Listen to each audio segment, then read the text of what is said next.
올 초 포항제철소 직원이 기중기를 점검하던 중에 설비에 몸이 끼어서 숨졌는데 포스코가 심장마비로 숨졌다고 밝혀 산재 은폐 의혹을 낳았는데요.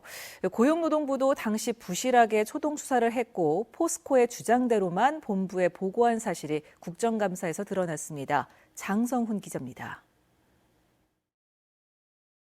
문진국 자유한국당 의원은 지난 2월 부두하역기 점검 도중 숨진 포항제철소 김모 씨 산재 은폐 의혹 사건은 애초 고용노동부의 부실한 초동조사에서 비롯했다고 비판했습니다. 근로감독관이 사고 접수 2시간이 지나서야 현장에 도착해 사고 원인에 대한 어떤 정황도 발견하지 못하면서 포스코가 작성한 자체 사고 경위서에 의존하게 됐다는 겁니다.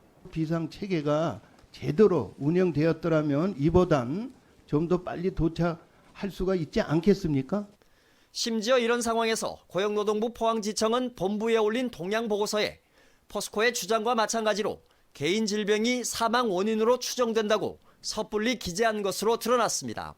문 의원은 특히 사고 장소가 평소에도 산재 위험이 큰 곳임에도 포항지청이 산재 가능성을 우선 고려하지 않은 건 그동안 포스코에 대한 산재 관리가 얼마나 부실했는지 보여준다고 지적했습니다.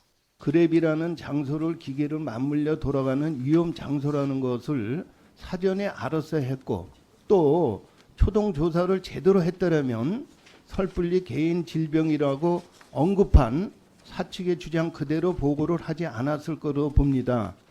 특히 포스코 포항제철소가 충분히 사고사로 추정할 수 있는 상황이었음에도 이번 사고를 은폐하려 한 정황이 있다고 주장했습니다. 포스코는 사망자가 발견된 그랩이라는 공간 자체가 협작의 위험이 충분하다는 것을 알면서도 이러한 가능성을 배제한 채 유족들에게 심장마비라고 좀 알렸습니다. 고용노동부 포항지청은 당시 경찰을 통해 개인 질병이 사망 원인이라는 걸 확인했다고 밝혀 초동조사가 부실했음을 인정했습니다.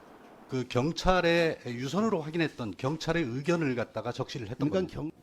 또 사고가 발생한 지 9개월이 지났는데 지금까지도 산재 은폐 의혹과 포스코의 안전관리 소홀과 관련해 검찰 지휘를 받아 계속 수사 중인 것으로 드러났습니다. 산재 은폐 부분은 참고인 7명을 포함해가지고 좀 조사를 진행해가지고 수사지 2차례 수사지를 좀 올렸고요. 한편 이번 사고를 함께 조사한 경찰은 기중기를 잘못 작동해 선배 직원을 숨지게 한 혐의로 인턴 직원 송모 씨를 입건해 기소 의견으로 검찰에 송치했지만 포스코의 안전 책임자에 대해선 노동부 조사 결과와 종합해 판단하겠다는 검찰 지휘에 따라 불입건했다고 밝혔습니다. MBC 뉴스 장성훈입니다.